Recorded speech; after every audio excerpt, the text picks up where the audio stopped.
The doctor's office smelled like antiseptic and old coffee, and I remember thinking how strange it was that a place where people received the worst news of their lives always managed to smell so ordinary. My husband sat across the room from me, not beside me, across from me, flipping through a magazine he clearly wasn't reading. That was us. That had been us for 22 years. Same room, opposite sides. The nurse called his name. He stood, tucked the magazine back into the rack with the precision of someone who needed to control something, anything, and followed her without looking at me. I watched the door swing shut behind him and felt, for the first time in a very long time, the specific weight of everything I had done.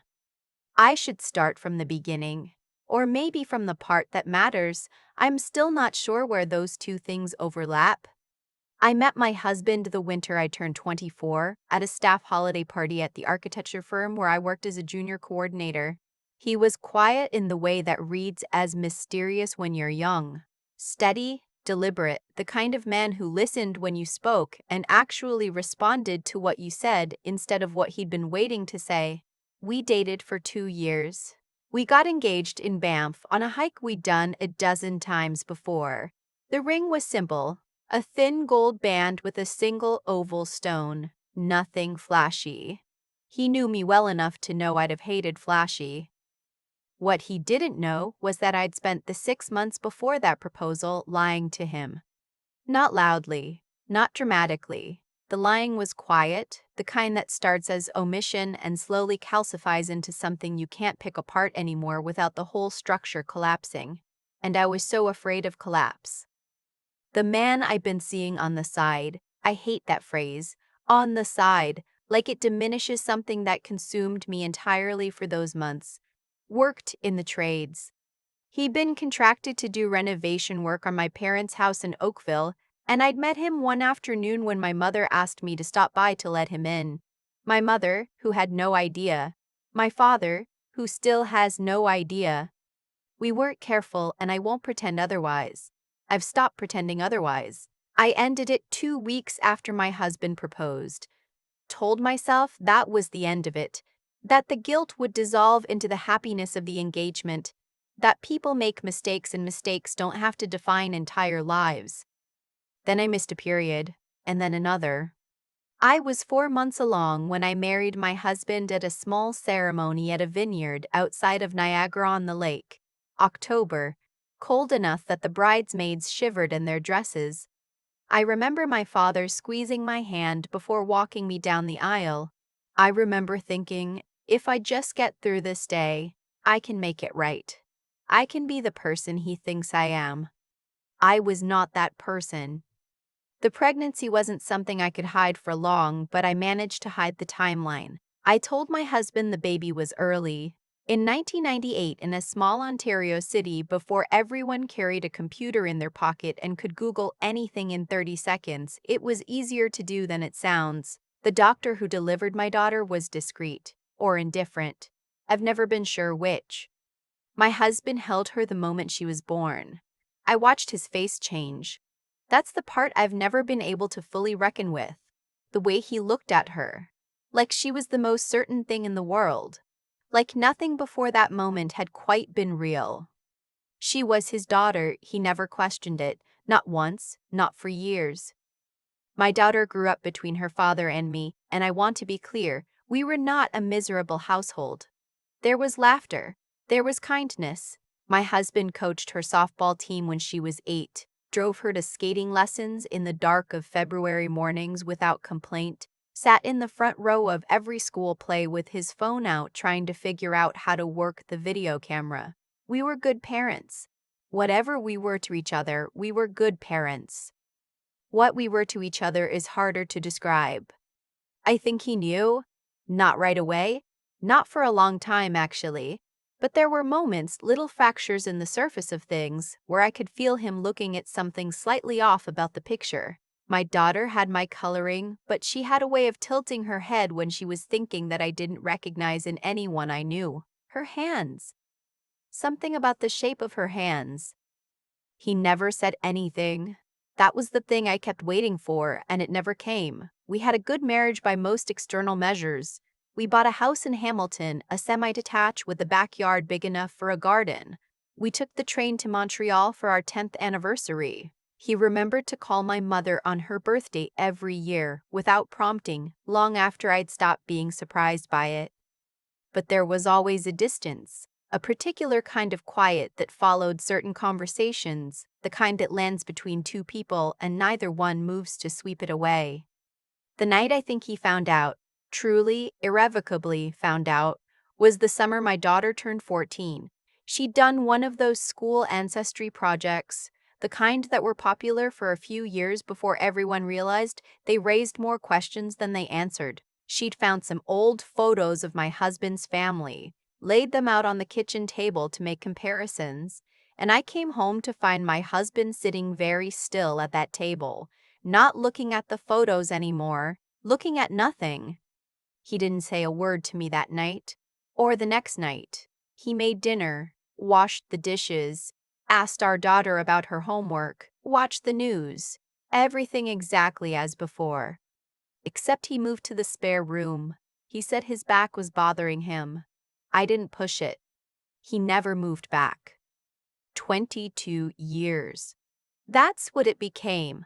I want you to understand that I'm not asking for sympathy. I know what I did. I have always known what I did. But I want you to understand what those 22 years were. Not dramatic. Not volatile. He was never cruel to me. Never cold in ways our daughter would notice. He showed up to every birthday dinner, every Christmas morning, every graduation. He was, in every visible sense, my husband. But we were strangers in the house we shared. We had learned to exist in the same space the way you learn to navigate furniture in the dark. Not running into things, but not comfortable either. Always slightly braced.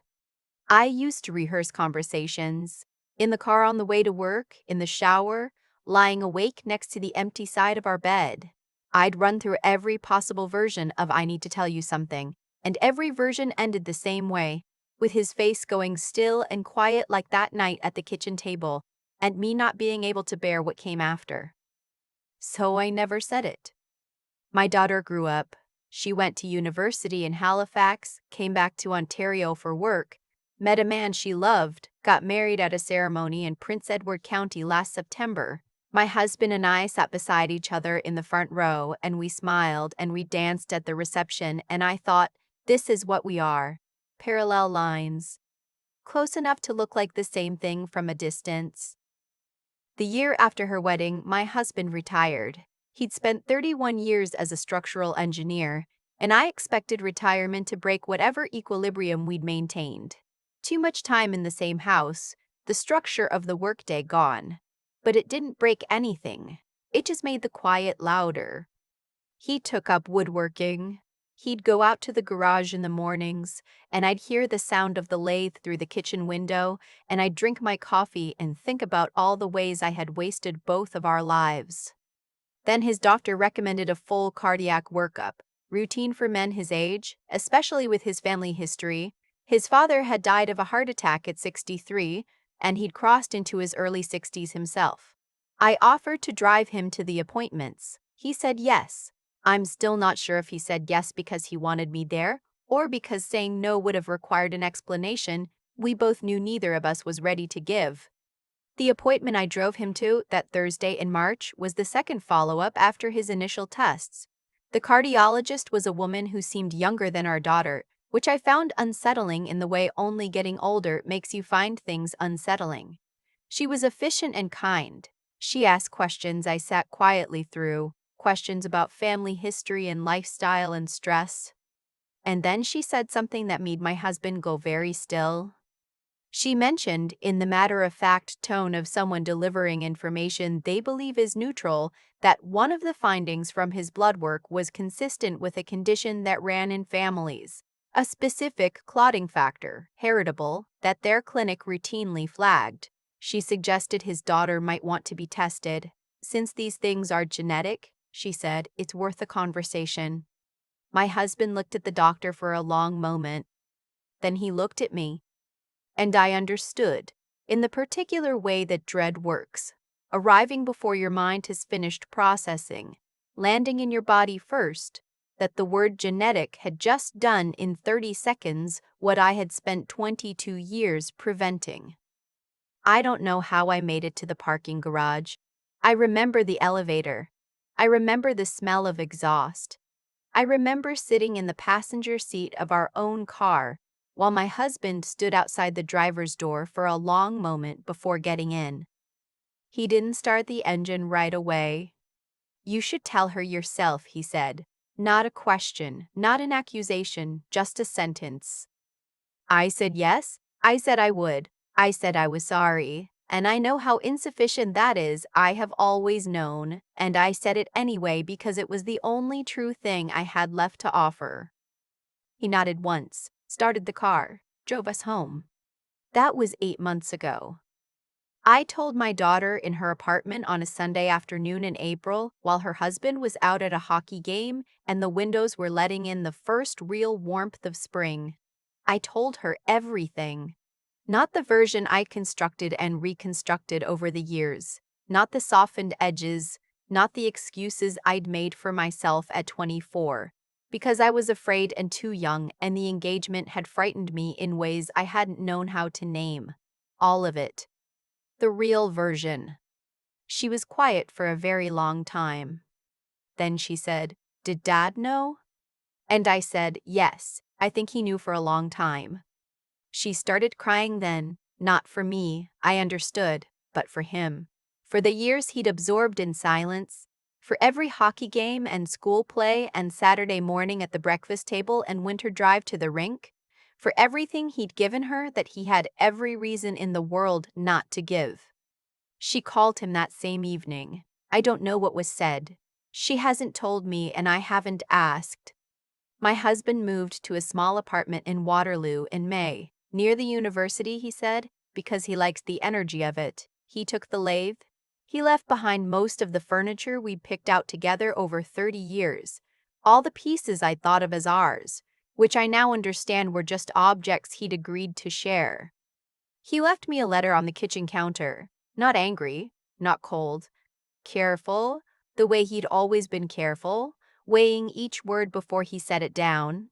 He wrote that he had loved me, past tense, with his whole self, and that somewhere along the years he had learned to love our daughter with that same whole self without needing the first thing to still be true. He wrote that he hoped I could forgive myself because he had, some years ago, arrived at something like forgiveness. Not for my sake, he was honest about that, but because carrying it was too heavy and he was tired. He wrote that he hoped our daughter would come to understand in time that the man who raised her was her father in the way that it mattered, not in blood. In Tuesday evenings and February mornings and 30 years of showing up, he signed it with his name, not love, just his name. I've read it so many times the paper has gone soft at the folds.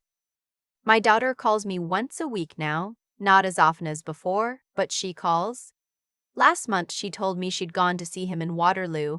They'd gone for a walk along the river and he told her about the things he was making in his new woodworking space, a landlord who'd let him use the garage. He seemed happy, she said.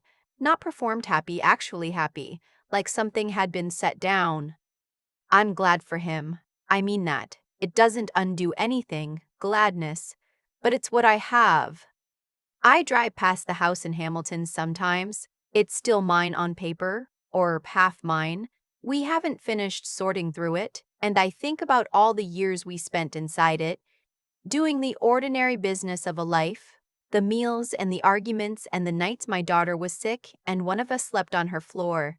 The Christmas Eve, my husband stayed up until 2 in the morning assembling a bicycle because we'd both been too busy to get to it earlier. The morning we sat at the kitchen table and learned his mother had died, and he cried quietly into his coffee, and I put my hand on his arm and he let me. There are whole years of good things inside that house. I spent a long time telling myself that those good things canceled out what I had done. I understand now that they don't cancel each other out.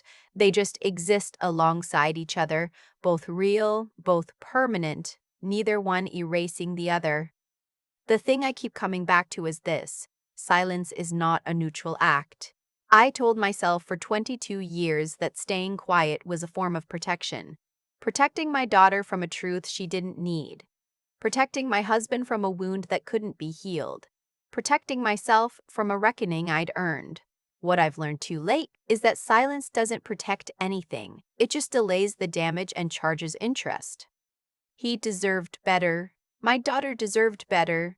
And somewhere in there, I deserved better from myself. I'm not sure what comes next. I'm 56 years old and I live in a house that echoes. And I'm learning, slowly, what it means to stop performing a life and start living one. It's harder than I expected. Some mornings, it's almost impossible. But my daughter called last Sunday and she stayed on the phone for 2 hours and we talked about her work and the renovation she and her husband are planning and a book she's reading, and at the end she said she loved me. Not easily. There was a pause before it, a small catch in the air. But she said it. That matters. I don't know if I deserve it yet, but it matters. I used to think that staying quiet was a kind of mercy, that if no one said the hard thing out loud, it somehow didn't fully exist, that the life we built on top of it was real enough to count. I understand now that I was wrong about that in a way that cost all three of us decades we can't get back. My husband was not a passive man. He was careful.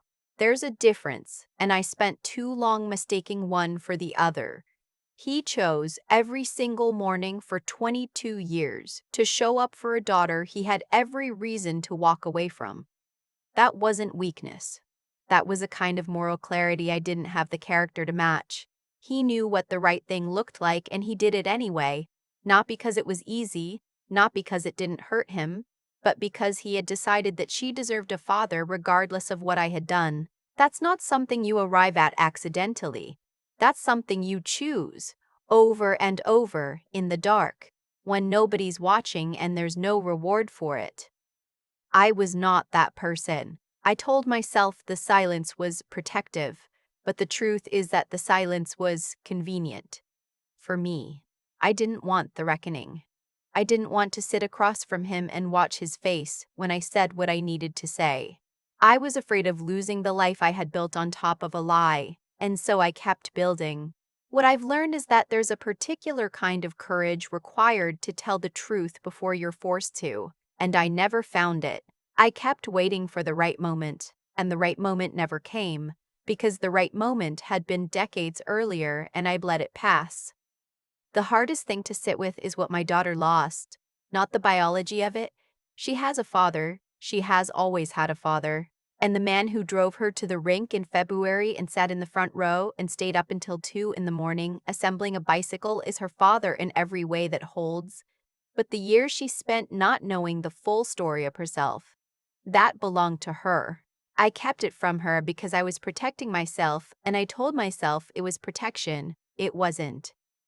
What I've come to believe, slowly and imperfectly, is that the kind of person I want to be now is the kind of person I should have been at 24. Someone with enough honesty to say the hard thing. Enough self-awareness to know when I'm hiding versus when I'm genuinely sparing someone pain. Those two things look similar from the inside, and they are not the same at all. My daughter called last Sunday. She stayed on the phone for 2 hours. At the end, she said she loved me, and there was a pause before it, a small, real pause, and she said it anyway. I'm not sure I've earned that yet, but I'm trying, finally, to become someone who might. That's the only work left, not to undo what happened. Nothing undoes it, but to be different enough now that the years ahead look like something other than the years behind. It's slow. Some mornings, it's very slow. But I'm still here, and so is she, and that has to be enough to start with.